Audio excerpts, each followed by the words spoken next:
சாப்பிட்டு போய் தானே வேலை செய்யணும். சொல்லு தம்பி. தம்பி நீ விளங்கிக்கணும் தம்பி.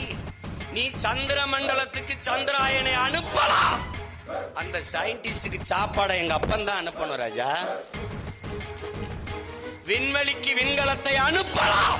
அந்த விஞ்ஞானிக்கு சோறு எங்கள் விவசாயி தான் அனுப்பணும் ராஜா.